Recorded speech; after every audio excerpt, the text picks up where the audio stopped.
দাবি কি দাবি নিয়ে মানবে দাবিগুলো বলে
आदिवासी स्वीकृति आदिवासी स्वीकृति আমার সোনার বাংলায় আমার সোনার বাংলায় বৈষম্যের ঠাঁই নাই আমরা আজকে দেশের বিভিন্ন প্রান্ত থেকে বিভিন্ন সম্প্রদায়ের যে আদিবাসী মানুষগুলো আজকে আমরা জমায়েত হয়েছি এই জমায়েতের উদ্দেশ্য হচ্ছে বাংলাদেশ বর্তমান সরকারকে বাংলাদেশে আমাদের উপস্থিতি জানান দেওয়া এবং সেই সাথে আমরা দীর্ঘদিন ধরে যে দাবি দাওয়াগুলো চেয়ে এসেছি সেই দাবি দাওয়াগুলো আমরা সরকারের কাছে পেশ করতে চাই। আমাদের আজকে এই সমাবেশে সমবেত হওয়ার যে দাবিগুলো আমরা নিয়ে এসেছি তার মধ্যে প্রথম দাবি হচ্ছে আমরা বাংলাদেশে ক্ষুদ্র নৃগোষ্ঠী বা উপজাতি এটা হিসেবে পরিচিত হতে চাই না। আমরা বাংলাদেশের আদিবাসী আমরা আদিবাসী হিসেবে আমরা সাংবিধানিকভাবে বাংলাদেশে আদিবাসী স্বীকৃতি চাই। সেই সাথে আমাদের সমতল আদিবাসীদের জন্য আমরা পৃথক মন্ত্রণালয় ও ভূমি কমিশনের জন্য জোর দাবি জানাচ্ছি। সেই সাথে বাংলাদেশ অন্তর্বর্তীকালীন সরকারে আমরা আমাদের সমতল থেকে একজন প্রতিনিধি চাই যেখানে আমাদের সমতলের মানুষের সুখ দুঃখের কথা আমরা যাতে সরকারের কাছে এই দেশ গঠনের ক্ষেত্রে আমরা যাতে সমানভাবে অংশগ্রহণ করতে পারি। সেই সাথে অন্তর্বর্তীকালীন সরকারের কাছে আমরা আরো যে দাবিগুলো করছি তার মধ্যে হচ্ছে আমরা জানি যে বৃহত্তর দিনাজপুর হচ্ছে আদিবাসীদের একটা বৃহত্তম অঞ্চল, আদিবাসী অধ্যুষিত অঞ্চল। এই অঞ্চলে আদিবাসীদের সম্মানার্থে বাংলাদেশ সরকার যে সিন্ধুকালীদের ভাস্কর্য তৈরি করেছিল সেই ভাস্কর্যকে বাংলাদেশের রাজনৈতিক অস্থিরতার সুযোগ নিয়ে কিছু দুষ্কৃতী ভাঙচুর করেছে, যেটা হচ্ছে আমাদের অস্তিত্বের সরাসরি আঘাত। আমরা বাংলাদেশের আদিবাসীদের অস্তিত্ব থাকাকালীন আমরা এই ধরনের ভাঙচুরকে বিশেষত আদিবাসীদের অস্তিত্বকে আঘাত করে এই ধরনের ভাঙচুরকে কখনোই সমর্থন করি না। বরঞ্চ যে কালো হাত আমাদের অস্তিত্বে হুমকি হবে, আমরা সেই দুষ্কৃতিকারীদের সেই কালো হাতকে সমূলে ধ্বংস করে দিব। সেই সাথে আমরা দিনাজপুর ও নওগাঁয় প্রতিষ্ঠিত আদিবাসী সাংস্কৃতিক একাডেমিতে দ্রুত জনবল নিয়োগের জন্য অন্তর্বর্তীকালীন সরকারের কাছে দাবি জানাই। সেই সাথে বর্তমান বাংলাদেশের কিছু দুষ্কৃতিকারীরা বাংলাদেশের বিভিন্ন জায়গার আদিবাসীদের উপর বিভিন্ন ধরনের হুমকি অত্যাচার করার যে পায়তারা চালাচ্ছে আমরা সেটারও নিরসন চাই।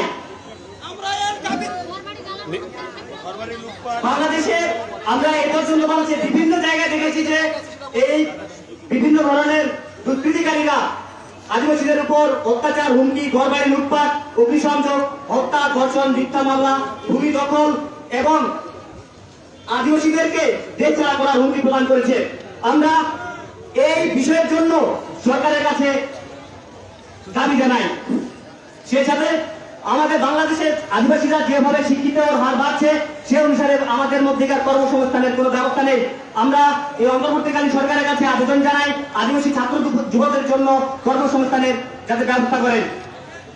সেই সাথে বাংলাদেশে বসবাসকারী বিভিন্ন মাতৃভাষার আদিবাসী জনগোষ্ঠীদের জনগোষ্ঠীদের নিজ নিজ মাতৃভাষায় শিক্ষাদানের সুযোগ প্রদান করা হোক।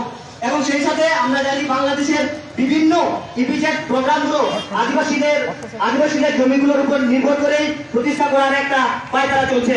আমরা চাই এরকম কয়েকটা জায়গার মধ্যে আছে গাইবান্ধার গোবিন্দগঞ্জ উপজেলার সাহেবগঞ্জ বাগদা ফার্মের 1842.30 একর জমি, যে সম্পত্তি রক্ষার জন্য 6 নভেম্বর 2016 তারিখে পুলিশের গুলিতে 3 সাঁওতাল নিহত হয়, সেই সাঁওতাল হত্যার বিচার আমরা চাই এবং দোষীদের দৃষ্টান্তমূলক শাস্তি। আমাদের এই দাবিগুলোকে আমরা শান্তিপূর্ণভাবে বাংলাদেশ অন্তর্বর্তীকালীন সরকারের প্রধান উপদেষ্টা ডক্টর মোহাম্মদ ইউনূসের কাছে পেশ করতে চাই। এর পরবর্তী দাবি দেওয়াগুলো আমাদের পরবর্তী বক্তব্য করবে।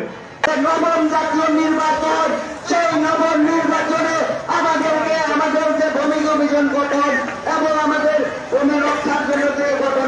সংগ্রামী আদিবাসী ভাই ও বোনেরা, আপনাদের সকলকে জানাচ্ছি সংগ্রামী শুভেচ্ছা। সংগ্রামী বন্ধুগণ, শুরুতে দুঃখের সাথে জানাতে হচ্ছে, আপনারা জানেন আজকে যে সমাবেশ সেখানে অনুষ্ঠিত হচ্ছে, এই সমাবেশ অনুষ্ঠিত হওয়ার কথা ছিল, সেই কাহারোলে যেখানে সিধু কানুর মূর্তি ছিল, সিধু কানুর ভাস্কর্য ছিল। সংগ্রামী বন্ধুগণ, আপনারা জানেন সেখানে গুটি কয়েক দুষ্কৃতী এবং প্রশাসনও তারা কোনো ধরনের সহযোগিতা আমাদেরকে করতে দেয় নাই, যার কারণে আজকে আমাদেরকে এই প্রেস ক্লাব চত্বরে আজকে এই সমাবেশ অনুষ্ঠিত করতে হচ্ছে। সংগ্রামী বন্ধুগণ, আপনারা জানেন ব্রিটিশ বিরোধী আন্দোলন থেকে শুরু করে স্বাধীনতা আন্দোলন, প্রত্যেকটা আন্দোলনে আদিবাসীদের একটা বিরাট ভূমিকা ছিল। আপনারা জানেন 1857 সালে সিধু কানুর নেতৃত্বে যেখানে ব্রিটিশদের বিরুদ্ধে একটা সশস্ত্র আন্দোলন গড়ে তুলেছিল প্রথমে তারাই। এবং আপনারা যদি দেখেন তারপরে আমাদের যে স্বাধীনতা যুদ্ধ হয়, সে যুদ্ধে আপনারা রংপুর ক্যান্টনমেন্ট যে ঘেরাও হয়েছিল সেটা আদিবাসীদের নেতৃত্বে সেটা ঘেরাও হয়েছিল। সংগ্রামী বন্ধুগণ, এবং স্বাধীনতা যুদ্ধের পর যখন দেশ স্বাধীন হলো, তারপরে যতগুলো আন্দোলন সংগঠিত হয়েছে প্রত্যেকটা আন্দোলনে আদিবাসীদের একটা বিরাট ভূমিকা ছিল। সংগ্রামী বন্ধুগণ, দুঃখের সাথে জানাতে হচ্ছে, যখন স্বাধীন হলো তারপর থেকে যতগুলো সরকার এ রাষ্ট্র ক্ষমতায় এসেছে, কোন সরকারই আদিবাসী বান্ধব সরকার ছিল না। আদিবাসীদের যে উপরে যে নির্যাতন নিপীড়ন, তাদের যে ভূমি দখল, এই ভূমি দখলের যে সুরাহা কোন সরকারই সেটা করে নাই, বরং তারা উস্কে দিয়েছে। যখন যে সরকার এসেছে সেই সময় সরকারের যারা নেতৃত্ব প্রদান করেছে সেই নেতৃত্বরা আদিবাসীদের ভূমি দখল করেছে।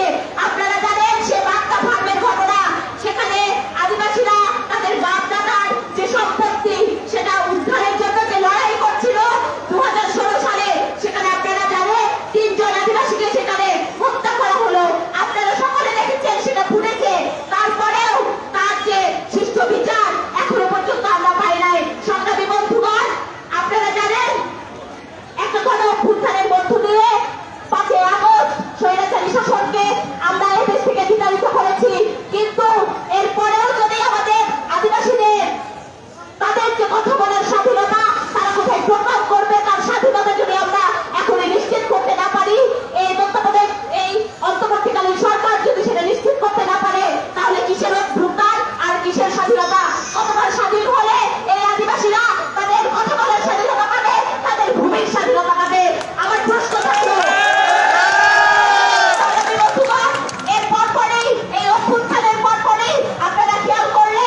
ধন্যবাদ জানাচ্ছি বেগম রোকেয়া বিশ্ববিদ্যালয়ের শিক্ষার্থী রীনা মুর্মু, সমন্বয়কারী বৈষম্য বিরোধী ছাত্র আন্দোলন। এবারে বক্তব্য দেওয়ার জন্য অনুরোধ জানাচ্ছি বেগম রোকেয়া বিশ্ববিদ্যালয়ের শিক্ষার্থী মিখাইল মার্টিকে।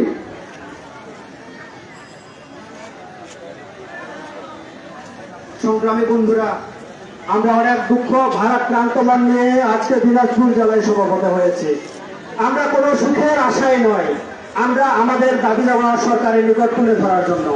আমি সর্বপ্রথমে স্মরণ করছি 1971 সালে মহান মুক্তিযুদ্ধে শহীদ হওয়া ভাই বোনদের স্মরণ করছি। কয়েকদিন আগে বৈষম্য বিরোধী ছাত্র আন্দোলনে যারা আমার নিহত হয়েছেন তাদের প্রতি গভীর সমবেদনা প্রকাশ করছি। সংগ্রামী বন্ধুগণ, আমি আদিবাসীদের দাবি দেওয়া কয়েকটি তুলে ধরছি। তার মধ্যে একটি হচ্ছে আদিবাসীদের জন্য আলাদা ভূমি মন্ত্রণালয় গঠন করতে হবে।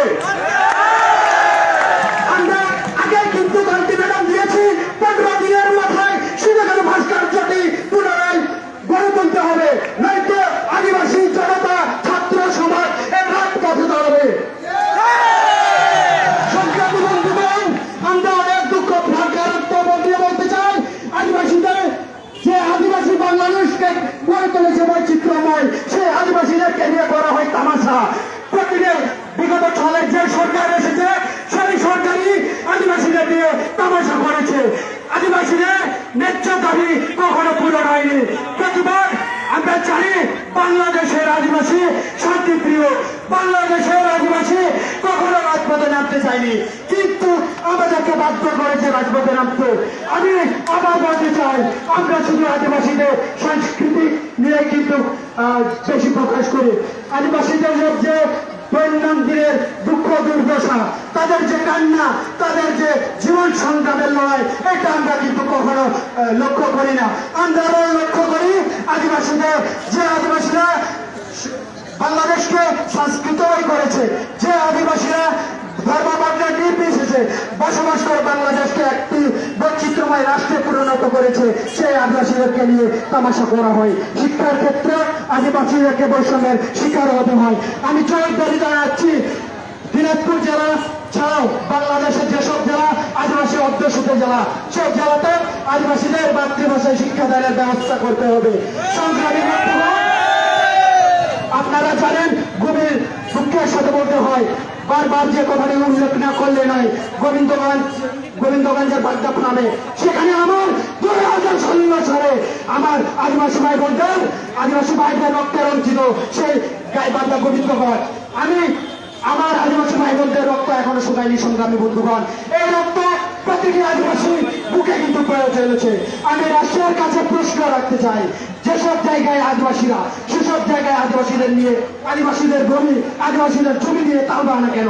আমাদেরকে অল্প সময়ের মধ্যে একটা সুষ্ঠু সমাধান দিতে হবে। আমি দিনাজপুরের মানুষ, দিনাজপুর জেলায় 13টি উপজেলা রয়েছে বন্ধুগণ। আপনারা জানেন 13টি উপজেলায় কিন্তু আদিবাসীরা জমি নিয়ে তাদের প্রতিনিয়ত লড়াই সংগ্রাম চালিয়ে যাচ্ছে।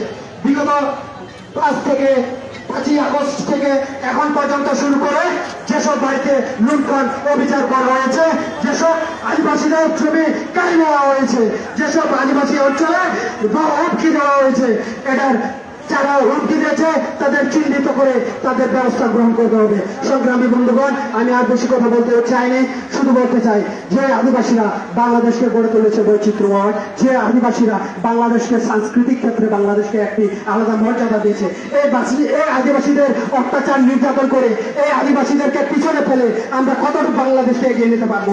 প্রশ্ন রইল রাষ্ট্রের কাছে। সবাইকে ধন্যবাদ।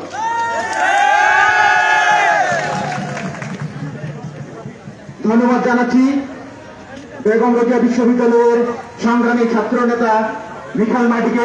এ পর্বে আমাদের মাঝে বক্তব্য রাখবেন জাহাঙ্গীরনগর বিশ্ববিদ্যালয়ের ছাত্র লাপল করা।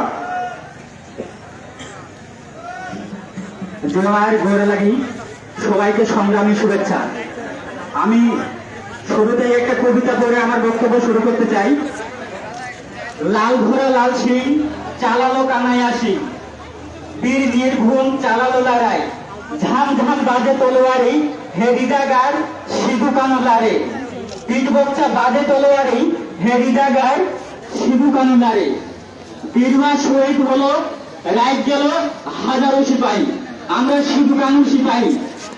1971 সাল থেকে স্বাধীনতা হওয়ার পর থেকে আমাদের উপরে যে নির্যাতন, যে অন্যায়, যে হামলা চলতেছে, বর্তমান যে অন্তর্বর্তী সরকার আছে এই সরকারের কাছে আমাদের আবেদন থাকবে আমাদের উপরে যেন অন্যায় অত্যাচার বন্ধ হয়, আমাদের জন্য সাংবিধানিকভাবে আদিবাসী হিসেবে স্বীকৃতি দেওয়া হয় এবং উত্তরবঙ্গের আদিবাসীদের জন্য পৃথক ভূমি মন্ত্রণালয়ের জন্য গঠন করা হয়।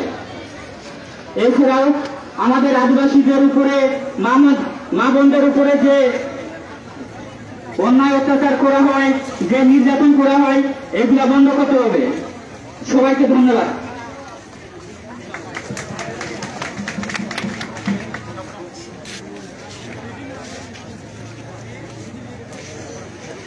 আজকে ধন্যবাদ জানাচ্ছি জাহাঙ্গীরনগর বিশ্ববিদ্যালয়ের সংগ্রামী ছাত্র নেতা লাভন করাকে। আচ্ছা, এখানে উপস্থিত সর্বস্তরের আদিবাসী ছাত্র জনতা সকলকে আমি অনুরোধ জানাচ্ছি, আমাদের দক্ষিণবঙ্গে যে বন্যা হয়েছে তাদের অনুদানের চেয়ে আমরা কিছু টাকা আমরা তুলব, যে আমাদের ভলেন্টিয়াররা এই যে বক্স নিয়ে যাবে, দয়া করে তাদেরকে যা পারেন 5 টাকা 10 টাকা যা পারেন সেখানে দিবেন। আচ্ছা, এই পর্বে আমাদের মাঝে বক্তব্য রাখবেন কুষ্টিয়া বিশ্ববিদ্যালয়ের ছাত্র নেতা গফুরাম। তাদেরকে ধন্যবাদ। আমি গফুরাম হাসদার, আমি কুষ্টিয়া ইসলামী বিশ্ববিদ্যালয়ে ডেভেলপমেন্ট স্টাডিজ বিভাগে পড়াশোনা করতেছি। আমাদের বাংলাদেশ স্বাধীন হলেও আমরা আদিবাসীরা কেন স্বাধীন নয়, এই প্রশ্ন সরকারের কাছে, এই প্রশ্ন দেশের মানুষের কাছে। আমরা দীর্ঘদিন যাবৎ আমরা আমাদের দাবি নিয়ে সরকারকে অনেক কথা বললেও সরকার শুধু আশ্বাস দিয়ে দেয়। আমাদের এই দাবিগুলো কবে বাস্তবায়ন হবে? আমরা সবাই চাই যেটা এই অন্তর্বর্তীকালীন সরকার আমাদের আদিবাসীদের দাবি দাওয়াগুলো অবশ্যই বাস্তবায়নের চেষ্টা করবে এবং সেটা বাস্তবায়ন করা উচিত। আমাদের 1993 সালে জাতিসংঘ আমাদের আদিবাসী হিসেবে মুখে বললেও বাংলাদেশ সরকার সেটা কখনোই বাস্তবায়ন করেনি। সেই জায়গা থেকে আমরা সবাই চাই যে আমাদের অন্তত এই সরকার আমাদেরকে দাবি দেওয়া মেনে এবং আমাদেরকে আদিবাসী হিসেবে সামনে স্বীকৃতি দিক এবং ভূমিপত্র তৈরি করে দিক, যাতে আমরা আমাদের জমিগুলো আমাদের মতো করে আমাদের জাতির মধ্যে রাখতে চাই। অনেক জায়গায় দেখা যাচ্ছে যে আমাদের আদিবাসীদের কোনো কিছু না থাকার কারণে অনেক জমি আমাদের বেদখল হয়ে যাচ্ছে। সেই জায়গা থেকে আমাদের যে ভূমিপত্র দেওয়া হয় আমরা সেটা অবশ্যই ভালোভাবে নিয়ন্ত্রণ করতে পারবো। এবার আমি আমার বক্তব্য শেষ করলাম। ধন্যবাদ।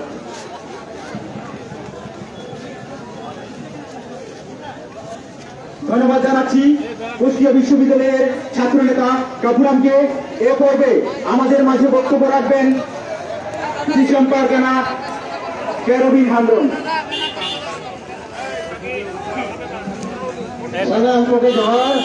সকলকে আমি নমস্কার জানাচ্ছি। অন্তর্বর্তীকালীন সরকার অপূর্ববর্তী গণতন্ত্র সরকারের কাছে আদিবাসীদের দাবিসমূহ উত্থাপন করছি। আদিবাসীদেরকে আর নয় নৃগোষ্ঠী, আমরা নৃগোষ্ঠী মানি না, আমাদেরকে আদিবাসী হিসাবে স্বীকৃতি দিতে হবে। অনেকবার ঢাকায় বলেছি, আপনারা যারা আছেন এই সরকার, এমন একটা দিন আসবে আপনাদের পতন ঘটবে, আবার আদিবাসী জন্ম নেবে, এই নৃগোষ্ঠী থাকবে না। হঠাৎ করে কোথায় আদিবাসী চলে গেল, আপনারা নৃগোষ্ঠী কোথায় থেকে নিয়ে আসবেন?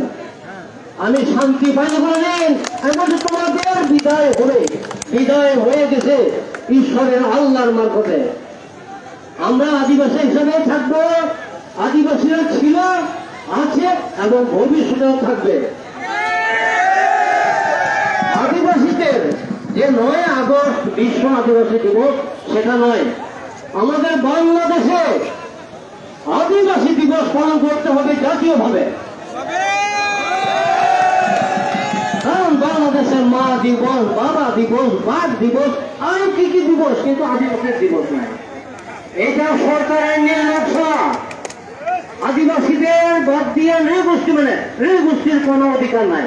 আদিবাসীদের জমি আদিবাসী থাকলে তাদের জমি আটকে থাকবে। নৃগোষ্ঠীর কোনো জমি কোনো আইন নাই, জমি লুটপাট করে নিয়ে যাবে, এখনো করতেছে। আমাদের বাগদাখার নদীকে আরো বিভিন্ন জায়গায় বিভিন্ন গ্রাম থেকে আমি খবর পাচ্ছি তাদের উপরে নির্যাতন করা হচ্ছে। তাহলে আমরা চাই এই সরকার এবং পরবর্তী যে সরকার আসবেন বৈষম্যহীন সরকার থাকবেন। কেন এখন আমাদের এই সময়ে আমাদের আদিবাসীদের যে মূর্তি ছিল সিধু কানু, সে ব্রিটিশ আমলে সিধু কানু প্রথম ব্রিটিশদের বিরুদ্ধে যুদ্ধ করেছিল। তার এই পরিপ্রেক্ষিতে এখন বর্তমান যত সংগ্রাম চলছে, তারপরে আমাদের কেন তারা সেই কালো হাত আমরা তাদের ভেঙে দিব। সরকারের কাছে অনুরোধ, অচিরে তাদের যেন সঠিক বিচার করা হয়।